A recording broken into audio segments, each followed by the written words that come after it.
menyenang hatiku. Aku mengasihi Engkau Yesus dengan segenap jiwa. Merenungkan firman-Mu siang dan malam, ku pegang perintah-Mu dan ku lakukan.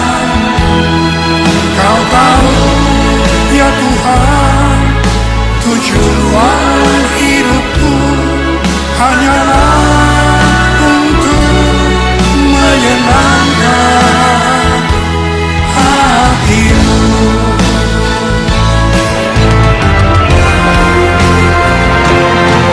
Renungkan firman-Mu siang dan malam, ku pegang perintah-Mu dan ku lakukan.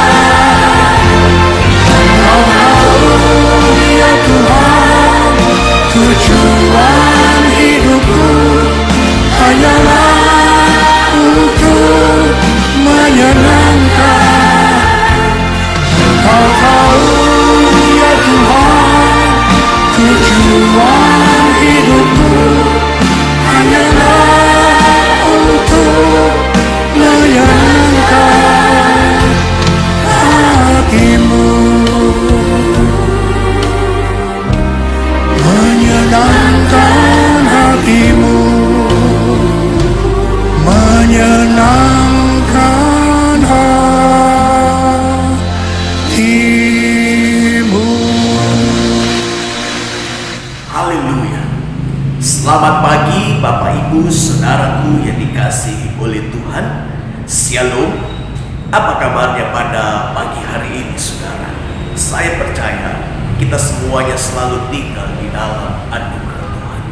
Setelah tadi kita memuji dan menyembah Tuhan, tiba saatnya pada pagi hari ini Bapak Ibu yang terkasih, kita akan merenungkan kebenaran firman Tuhan. Dan firman Tuhan hari ini terambil di dalam kitab Yesaya, pasalnya yang ke-59, ayatnya yang pertama sampai kepada ayatnya yang kedua.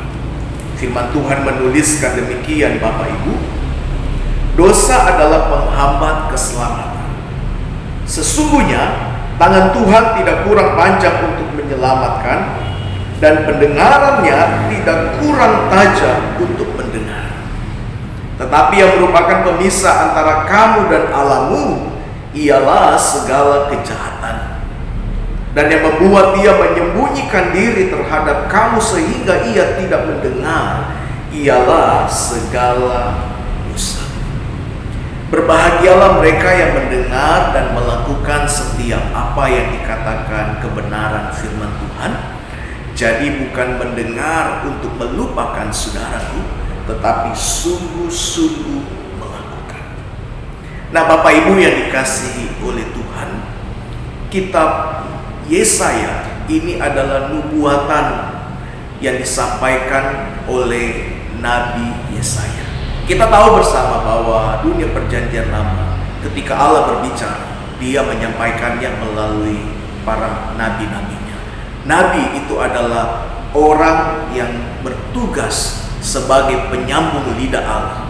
Ketika Nabi mendengar apa yang difirmankan oleh Tuhan, dia harus menyampaikannya seperti apa yang dia dengar.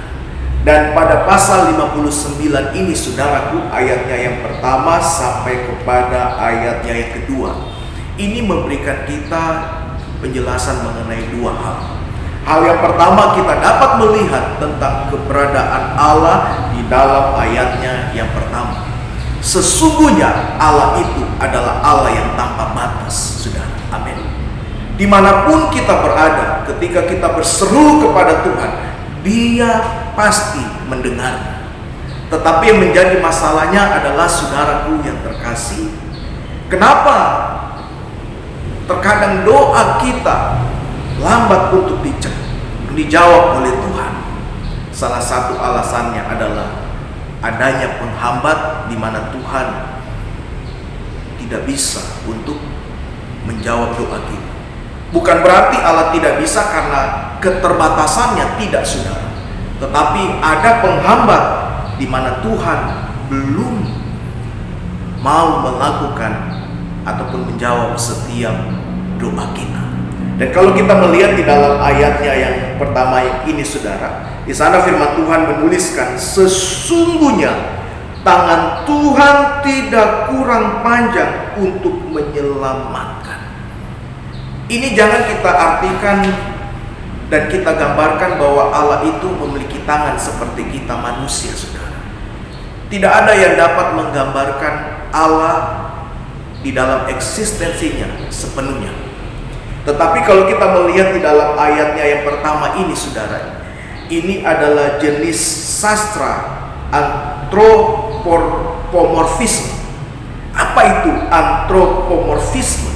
Antropomorfisme itu adalah suatu jenis sastra yang membandingkan secara implisit atau eksplisit tentang keberadaan Tuhan dengan beberapa aspek jasmani umat manusia. Jadi bukan arti sebenarnya Allah itu punya tangan, punya jari sama seperti kita, saudara. Tetapi ini merupakan satu bahasa kiasan antropomorfisme.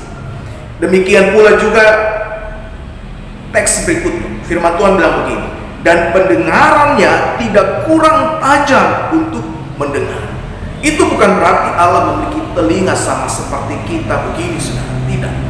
Tetapi ayat pertama ini yang menuliskan tangan Tuhan tidak kurang panjang dan pendengarannya tidak kurang tajam, ini menjelaskan tentang keberadaan Allah yang adalah pribadi yang maha tahu. Tuhan tahu segala sesuatu di dalam kehidupan kita, saudara. Amin. Sekalipun ada sesuatu yang kita sembunyikan dan yang tidak diketahui oleh orang lain, saudara, Allah tahu. Amin. Tidak ada satupun segala yang kita lakukan, segala yang kita katakan, segala yang ada dalam hati kita, segala yang kita pikirkan yang dapat kita sembunyikan di hadapan Allah. Tetapi di dalam ayatnya yang kedua, saudara, menjelaskan bahwa Tuhan seringkali belum menjawab doa kita, saudara. Dan terkadang kita merasa pertolongan Tuhan itu terlambat. Itu bukan berarti Allah itu terbatas dengan segala eksistensinya. Tetapi ada penghambat yang membuat dia itu memilih untuk berdiam diri. Firman Tuhan berkata, adalah segala kejahatanmu dan segala dosamu, itulah yang menjadi pemisah dan yang membuat Tuhan menyembunyikan dirinya. Itu sebabnya pada pagi hari ini sebagai hamba Allah, Bapak Ibu yang dikasihi oleh Tuhan, Tuhan mengasihi kita semuanya. Dan kalau ada doa yang belum Tuhan jawab dalam hidup kita, itu merupakan sebuah pertanda bahwa ada sesuatu yang mesti kita bereskan di dalam kehidupan kita. Amin. Tidak ada, betul, memang tidak ada manusia yang hidup tanpa salah. Saya pun pribadi sebagai hamba Tuhan pernah melakukan kesalahan, saudara. Tetapi yang Tuhan mau dalam kehidupan kita sebagai umat manusia, sebagai umat ketebusan Allah, sebagai orang-orang percaya, sebagai jemaat-jemaat Tuhan yang telah ditebus oleh kasih-Nya, yang Tuhan mau adalah respon kita. Amin. Setiap kita melakukan dosa ataupun ada sesuatu yang kita lakukan mungkin tanpa sengaja ataupun dengan sengaja, dan waktu kita melakukan itu Roh Kudus berbisik dalam hati kita, Bapak Ibu yang dikasihi oleh Tuhan, yang Tuhan mau kita meresponinya dengan satu sikap yang terbuka, satu sikap hamba yang mau untuk dikoreksi, yang mau untuk ditegur, dan kita mau untuk terbuka di hadapan Tuhan dan meminta ampun dari setiap dosa dan kesalahan kita. Saya tidak tahu apa yang Bapak Ibu alami dalam kehidupan masing-masing pribadi, tapi yang saya percaya bahwa firman Tuhan ini hidup dan berkuasa. Kalau firman Tuhan ini datang dalam kehidupan kita, itu artinya ada sesuatu yang mesti kita koreksi dalam hidup kita. Mari dari hari ke hari, saudara, kita terus mengkoreksi diri kita dengan firman Tuhan. Jangan pakai pedoman yang lain, tetapi pakailah firman Tuhan sebagai pedoman untuk kita terus mengkoreksi diri kita, agar ataupun supaya kita dapat berjalan di dalam perkenanan Tuhan. Masalah berkat, Tuhan pasti akan berkati kita kalau kita terus menjaga perkenanannya di dalam kehidupan kita. Di dalam nama Yesus, sebagai hamba Allah, saya berdoa setiap kita, saudara, menjadi umat ketebusan Tuhan yang selalu diberkati oleh Tuhan, yang memiliki hati yang sensitif, yang peka akan firman Tuhan. Waktu Tuhan datang menegur kita, itu artinya begini, ada sesuatu yang mesti kita bereskan di dalam kehidupan kita, sehingga hidup kita tetap berkenan di hadapan Tuhan, dan kita tetap menjadi kekasih-kekasih Allah yang selalu membuat Dia tersenyum dalam kehidupan kita. Selamat melakukan kebenaran firman Tuhan, dan saya berdoa Tuhan Yesus selalu memberkati kita di dalam setiap aspek kehidupan kita. Mari kita sambut. Terima kasih buat firman yang kembali hadir dalam hidup kami pada saat ini. Tuhan berkati setiap orang yang percaya yang menyaksikan program ini di dalam nama Yesus. Haleluya. Mari setiap kita sama-sama katakan amin. Tuhan Yesus memberkati kita. Haleluya.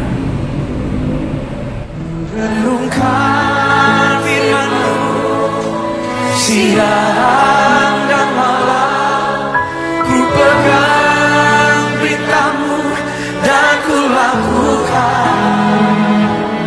Engkau tahu ya Tuhan tujuan